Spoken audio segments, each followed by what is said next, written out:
The eggs were still warm on her plate when she walked away. She hadn't touched them. Again. That made it the 7th time. 7 hot breakfasts abandoned without a word. I wasn't sure if it was a silent protest or if I'd simply become a ghost who cooked. She didn't slam doors. She didn't raise her voice. That would have required acknowledging that I existed. Instead, she perfected a brutal rhythm. Wake. Shower. Scroll. Leave. She moved like I was furniture. Functional. Familiar. Easy to ignore. And I started keeping track. Not of time. Not even of meals. But of words. 3 weeks. 19 words. 6 were about the thermostat. 5 were about Amazon deliveries. 1 was a question. Are these your socks? The rest were instructions. Nothing emotional. Nothing real. Nothing human. So I stopped answering. Just nodded. Just floated. I started thinking maybe she'd left already, and I was too tired to notice the door close. But then I heard her laugh. Not with me. Not even in the house. Through the wall. Through her phone. At 11:14 p.m. I froze. Not out of jealousy. Out of disbelief.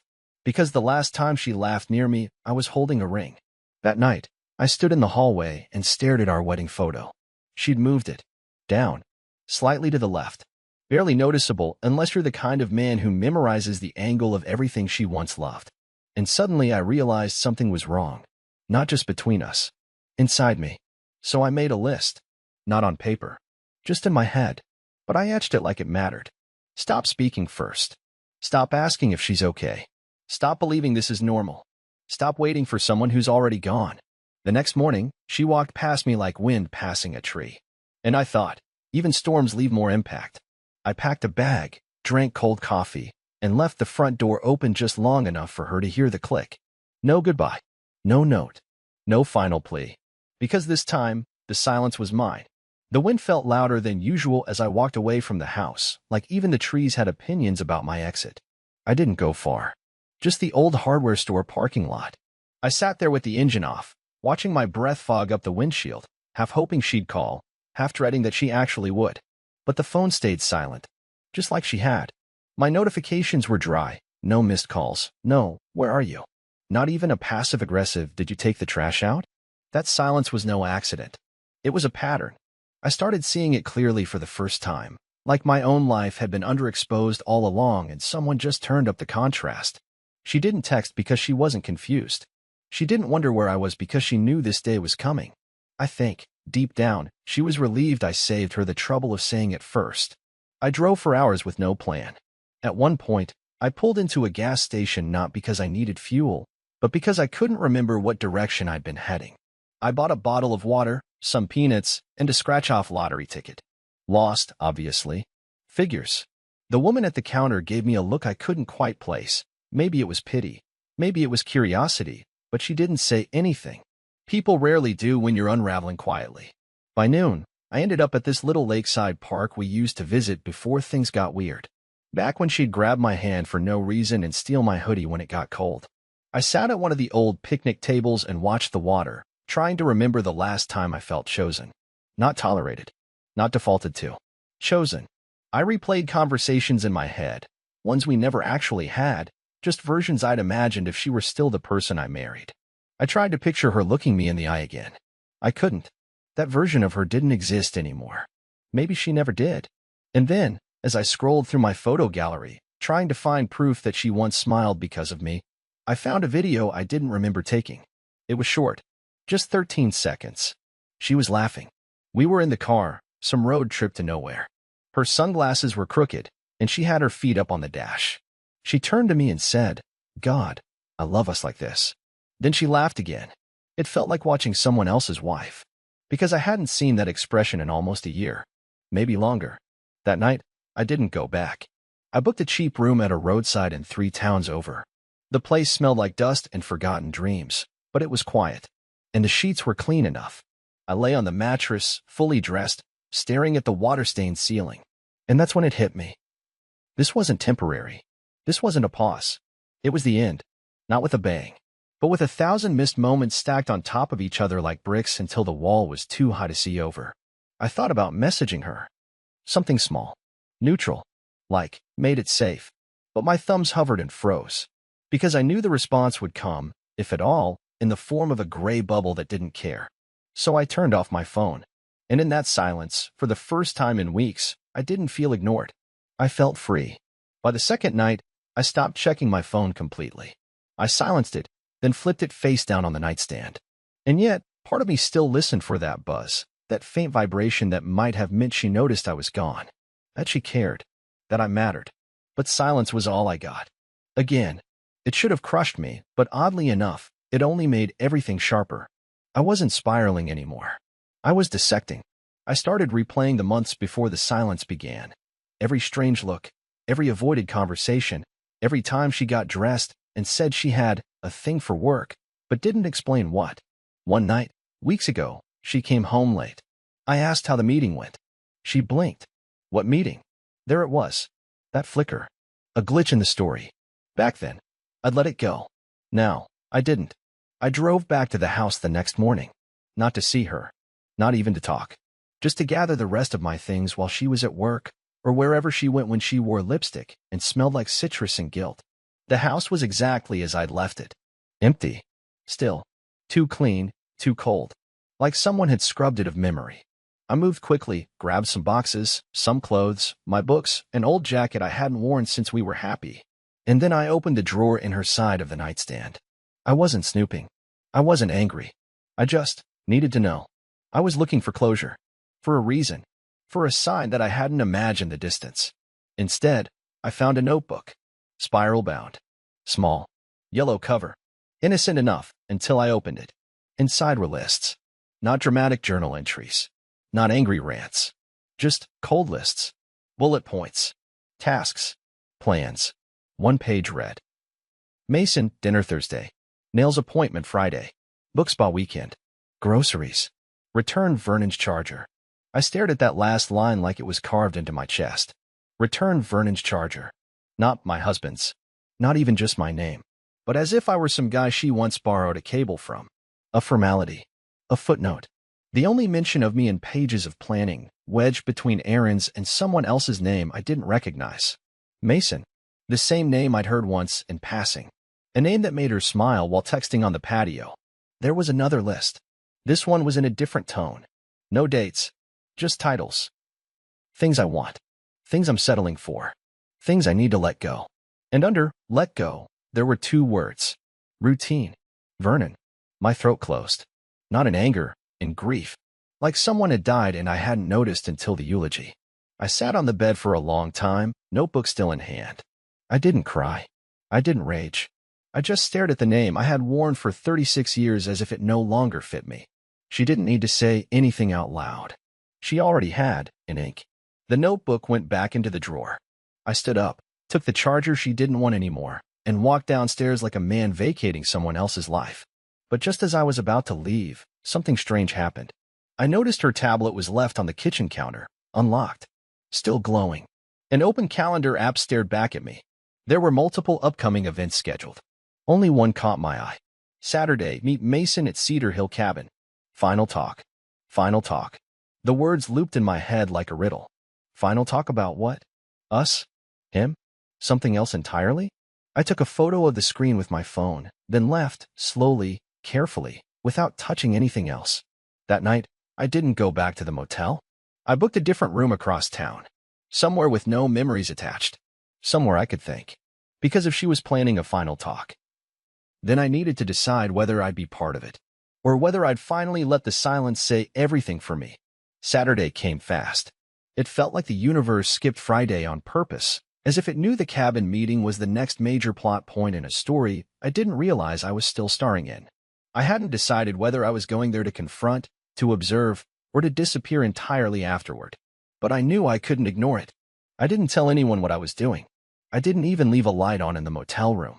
Just tossed a hoodie over my head, threw a granola bar into the glove compartment, and started driving towards Cedar Hill with nothing but cold hands and a sick feeling in my gut. The cabin wasn't far. Maybe an hour and a half from town, a place we'd visited years ago on a weekend retreat with other couples. I remembered the crooked chimney, the view of the lake, and how she once said it felt like our little secret world. Apparently, she'd shared that world with someone else now. When I arrived, I didn't pull all the way up the gravel path. I parked on the shoulder behind a row of evergreens, left the engine off, and walked the last 100 yards in silence. My boots crunched through the dry needles as I approached the hill, and there it was, the cabin, just like I remembered it. Except this time, it looked like someone had taken the soul out of it and replaced it with tension. A silver SUV was already parked beside the front porch. The same SUV I'd seen in our neighborhood once or twice, just far enough away to dismiss as coincidence. But now it had a name. Mason. I stayed hidden, crouched behind a thick tree line. I didn't know what I expected to see, a screaming match? An embrace? Maybe even nothing at all. But then the door opened. She stepped out first. She was wearing the sweater I gave her last Christmas. The one she said was too soft to wear in public, and yet here it was wrapped around her shoulders like it meant something. She paced the porch twice before he came out after her. Mason looked like a man who had nothing to lose. Tall, sharp jawline, wearing a smirk like it was stitched onto his face. He didn't touch her. Not right away. But his body leaned too close, like he'd earned the right to close that distance any time he wanted. I couldn't hear the words. Only the tone. His was steady. Hers was anxious. She kept brushing her hair behind her ears, crossing and uncrossing her arms. I saw her glance toward the woods, not toward me, but toward the space where we once watched deer at dawn. She didn't know I was out there now, heartbeat matching the wind. Then, Mason reached for her hand. She flinched. That's when it hit me. She wasn't in control here. She hadn't traded me for someone better. She'd fallen into something she couldn't manage. And maybe, just maybe, this final talk wasn't about closure at all. It was about escape. But before I could move, a noise behind me made my skin crawl. A twig snapped. Soft, but intentional. I turned sharply, heart in my throat. There was a figure further down the tree line. Not moving. Watching. Closer than I was. Dressed in dark clothes. I couldn't make out the face, but whoever it was, they weren't part of this story accidentally.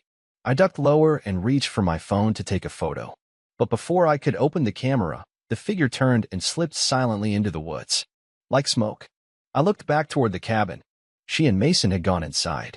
The door was shut. Curtains drawn. And now I was left with a bigger question than, why did she cheat? Or, why did she stop talking to me? Now I needed to ask, who else knew? And why were they watching her? The wind had died down. The birds weren't chirping. It was the kind of unnatural quiet that makes your skin prickle, like even nature knew something wasn't right in that cabin. I moved closer, staying low, until I found the backside of the building, where the foundation dipped just enough for a crawl space to form beneath the porch. It wasn't high, but just enough for me to lie on my stomach and get my ear against the wooden paneling. I hadn't planned on listening. I hadn't even planned on coming here at all. But there I was, flat on the cold dirt, straining to hear through the boards of the life I was no longer part of. Muffled voices bled through the walls. Her voice came first, low, tight, like she was holding back something sharp. Then his, louder, smoother, too confident. He was the kind of man who didn't raise his voice because he didn't need to. He knew the room would listen anyway. I told you not here, she said, though I couldn't catch the first half. You said you wanted this over, Mason replied. You promised, no surprises, remember? She hissed. I didn't tell him anything. Him? I froze. Was he talking about me? Was there someone else? Then why did he show up at my office, she asked. Why did he know about the cabin? My pulse slammed in my ears. I hadn't said a word to anyone. So who did? He laughed, not out of amusement, but dismissal. You're paranoid. You told someone, she said. I can feel it. There was a long pause. Then Mason muttered something I couldn't make out. But her response came through clearly. If this blows up, I lose everything. The silence that followed stretched on so long I thought maybe they'd left the room. And then he said it.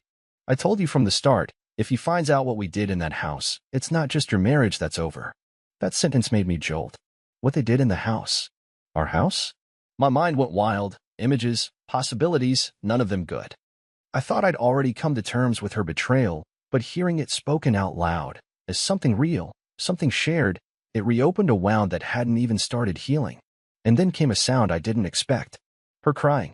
Not the kind of loud, theatrical sobbing you hear in movies. The real kind, the quiet, broken gasps people only let out when they think no one's listening. I'd seen her cry before funerals, one time during a late-night documentary about abandoned dogs. But not like this. This wasn't grief. This was fear. I could hear it in the way she said, you said it would be clean. You said no one would get hurt. I didn't touch him, Mason said flatly. Yet, something in the way he said that word, yet, cracked something deep inside me. I was no longer just a man trying to understand a broken marriage. I was now a witness to something I didn't fully grasp. And maybe a target. I backed out slowly from the crawl space, inch by inch, trying not to make a sound. My hoodie caught on a nail and tore, but I bit down on my own tongue to avoid reacting. I couldn't risk them knowing I was there. Not yet. Once I got far enough, I darted behind a thicket of brush and pulled out my phone. I had the photo of the mystery man from the tree line saved. I zoomed in again, wishing I'd gotten more. Still no clear face, but there was something familiar about his posture, the way he stood, half-turned, as if he wasn't there to watch me, but to keep an eye on them. I needed answers. But the cabin wouldn't give them to me. Someone else would. So I made one call. To the only person who knew both of us before we ever got married. Someone who'd stopped talking to me years ago, not out of hate, but because she saw something in my wife that I refused to. I called her sister. And when she picked up, I didn't even have to explain. She just said, "I was wondering when you'd finally ask." The line was quiet for a moment too long. Then her voice came in low and calm, not hesitant, not confused, just resigned. Like she'd been holding this moment in her chest, waiting for it to finally arrive. "I figured you'd call eventually," Tamron said. "I just didn't think it would take you this long." I didn't know what to say. Not at first. I wasn't even sure why I dialed her. I just knew I needed to hear from someone who didn't live in denial. Someone who hadn't turned their back on reality the way I had. I saw them, I finally muttered. At the cabin. Mason was there. She was crying. A pause. Then a sigh. She's in deeper than she realizes. She said something about what they did in the house. What does that mean? I asked. Tamron didn't answer right away. I could hear her moving, the faint sound of footsteps, maybe walking through her kitchen. Or pacing. "She didn't tell you about last October, did she?" she said finally. "No. She came to stay with me for a few nights. Said you two were fighting." She looked off. Scared, even. I assumed it was stress. But on the second night, she took a call on my balcony. I overheard enough to know it wasn't just a fling. My stomach tightened. "So it's been going on that long?" "Longer," Tamron said. "But that's not the worst part." I asked her, outright, if she was seeing someone. She said it wasn't like that. That she was being watched. I thought she was just being dramatic. Until I saw the look in her eyes. Watched by who? I don't know. But she said the guy, Mason, had someone following her. That he was working with people she didn't know. People she never agreed to meet. I stood completely still, the phone gripped to my ear as my chest began to throb. "Are you telling me this is bigger than an affair?" "Yes," she whispered. "And I think it's why she's pushing you away. She's not just ashamed. She's trying to protect you. In her own twisted, backwards way." I couldn't breathe. My legs went weak, and I sat down on the curb outside the cheap motel I checked into the night before. I watched cars pass on the distant road, each of them carrying people with far simpler problems, people who still believed marriage was a safe place. Then Tamron said something that chilled me more than anything Mason had whispered through the wall. She told me she regrets it. Not just the affair. Everything. Meeting him. Letting him in. She said it started with fun and turned into leverage. Leverage? I asked. She gave him something, Tamron said carefully. I don't know what. She said it was just a favor at first. Something harmless. But after that, she said Mason kept pushing. And she didn't know how to stop it. I was silent. And then Tamron added, that's why she didn't want to go to the cabin alone. I stared into the distance. But she was alone with him. Tamron's voice cracked. No, she wasn't. I stood up so fast the phone almost slipped from my hand. Wait. What are you saying? Before she left, Tamron continued, she asked me to track her location if anything felt off. Said if she didn't text me by 6 p.m., I needed to call someone. I didn't think she was serious. But the moment I saw your number pop up, you realized she didn't text. Exactly. And Vernon, listen to me carefully, she's not just hiding from you. She's hiding with you. Because whatever Mason has on her, it started in your house. While you were still sleeping next to her. I felt sick. Nauseous. Like the ground under me was starting to pulse. What did she do? I asked. She never told me, Tamron said. But she said it involved your work laptop. Something she sent. Or copied. Something that wasn't hers to touch. My throat went dry. My mind raced. I hadn't touched that laptop in months. I'd started working off a secure desktop setup at the firm. But months ago, I remembered I'd once brought it home, just for a weekend. And then I remembered something else, It had gone missing for 2 days. She told me she'd accidentally locked it in her car trunk during a storm and forgot to mention it. I didn't think twice. Now I couldn't stop thinking about it. Tamron said she'd forward everything she had, texts, timestamps, even a few photos Jaleesa had taken of her notes. I thanked her, hung up, and just stood there, watching the sun begin to dip behind the motel roofline. This wasn't just infidelity. It was something else entirely. And I had a feeling the next person I spoke to wouldn't be family, or even Mason. Because the man in the woods, the one watching the cabin, wasn't random. He was making sure I didn't get too close to the truth. I barely slept. I had one of those motel beds with the kind of mattress that sinks in the middle and wraps around you like it's trying to keep secrets. I lay there staring at the ceiling, heart thudding, replaying Tamron's words on a loop. My wife had given Mason something from my laptop. She didn't know what she was handing over, or who it would end up with. And the man in the woods, the one I thought was just another paranoid thought, wasn't watching them. He was watching me. The morning after that call, I drove back to the outskirts of Cedar Hill. Not the cabin. I knew better. But I needed to retrace something. Figure out if I was imagining it all, or if I was officially in the middle of something way beyond a marital meltdown. The cabin was still there, untouched. But they were gone. No car in the driveway. No sound inside. Nothing but damp leaves on the porch and the faint smell of cold ash from a fire that had burned itself out. I didn't go any closer. Instead, I walked the perimeter, where I'd first seen him. The man in the shadows. The one who stood too still, too long, to be a hiker or a neighbor or someone lost. That's when I saw the footprint. It was subtle, half-faded, maybe 2 days old, but it wasn't mine. I had hiking boots. This print was thinner, more deliberate. Someone who knew how to move through woods without being noticed. Except he'd wanted me to notice. I looked around slowly, cautious now. The air was silent, and every rustling leaf sounded like a warning. That's when I felt it, that heavy sensation. Like someone watching from just beyond your peripheral vision. And I wasn't wrong. He was there, leaning against a pine trunk 20 yards out, arms folded, hoodie up, face half covered by a cap. My heart seized up, but he didn't move. He just stared, calm, like he had no interest in chasing me off, like he was waiting for me. So I walked toward him. Each step felt like a dare. I half expected him to run, or threaten, or vanish, but he didn't. When I was close enough to speak without shouting, I stopped. "You've been following me," I said quietly. He tilted his head. "Not just you." His voice was rough, flat, not angry, but drained. Like someone who'd spent too long walking through other people's problems and gotten lost in them. "You were at the cabin." He nodded. "You were watching Mason," I added. His mouth tightened. "Mason's not the problem.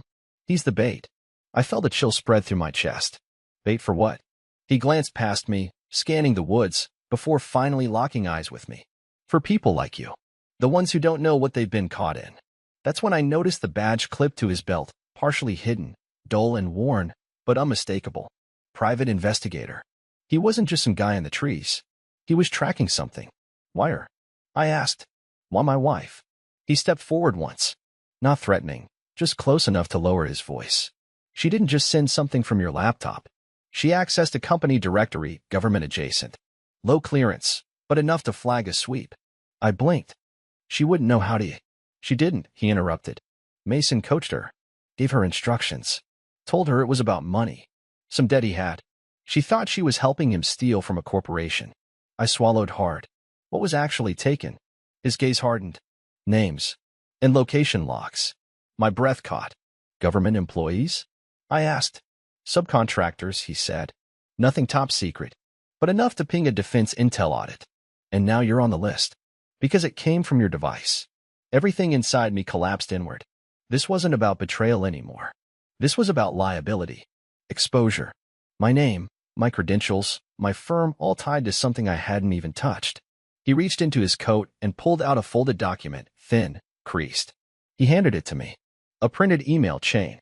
Between someone named M.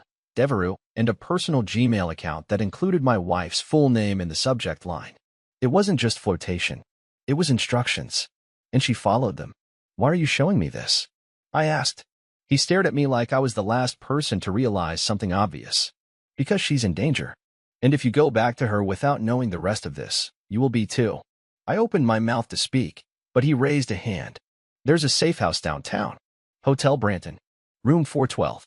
If she shows up there in the next 24 hours, I suggest you listen. Not argue. Not accuse. Just listen. Why? He turned to leave, fading between the trees again. But before disappearing, he muttered over his shoulder. Because she's about to hand over something that might get both of you buried. And then he was gone. No car. No trail. Just a warning. And a key. I stood outside room 412 for 17 minutes. The hallway was quiet. Thick carpet muffled every sound. No cleaning carts. No voices. Just the occasional hum of an elevator that never stopped on our floor.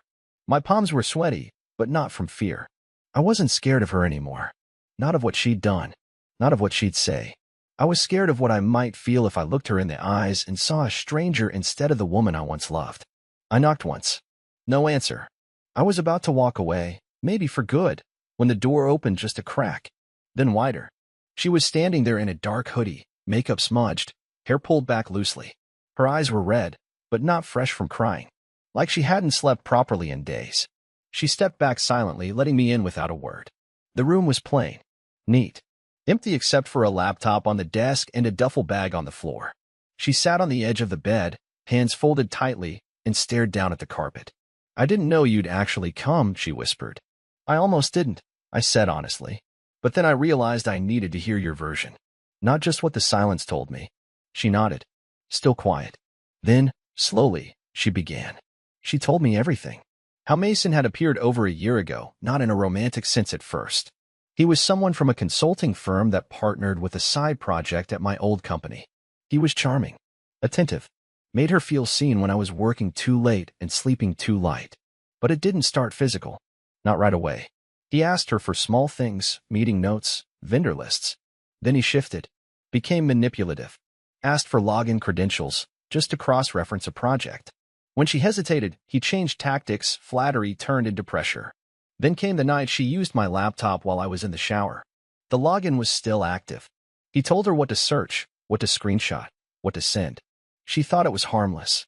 Until weeks later, someone called her using a blocked number and warned her that unauthorized data movement had been logged. She panicked, confessed to Mason. He gaslit her, told her it was being handled, that she was overreacting. That's when he started using it against her. If she didn't meet with him, he'd forward the chain and say she did it alone, frame her as the sole actor. So she pulled away from me, out of guilt, out of fear, out of not knowing how to explain something that had gone too far to undo. I didn't cheat to hurt you, she said finally, tears rising again. But I did lie. And I stopped protecting what we had the second I thought someone else understood me better. That's on me, not you. I didn't speak for a long time, just watched her hands tremble. Finally, I asked, what now? She looked up. I've already turned over everything, she said. To the private investigator. To the security contact your firm provided. They told me if I handed over every message and every file, I could be listed as a cooperating party. They're protecting me, but only if I disappear for a while. I'm leaving for a relocation program tonight. I nodded. And me? She swallowed hard. You're safe. They know you had no involvement. They're not pursuing anything. I made sure of it. I let the words settle. And then, finally, I said what I came to say. I'm not here to forgive. Not today. But I do believe you. And I'm glad you chose the truth. She cried then, not loudly, not dramatically. Just the quiet, exhausted sob of someone finally letting go. I stood up to leave. She didn't stop me. At the door, she said softly, you were always the one who showed up. Even when I didn't. I turned. I know, I said. That's why I'm going to start showing up for myself now. I left room 412 with a calm I hadn't felt in months. And for the first time in a long time, I wasn't walking away from something broken. I was walking towards something new. She left the city that night. No dramatic chase. No airport scene. Just a quiet goodbye that didn't need words. Months later, I received a letter with no return address. Inside were 2 sentences. Thank you for saving me from him. I hope you've saved yourself too. I have. It's not the ending I thought I'd get. It's the one I needed. And sometimes, that's more than enough.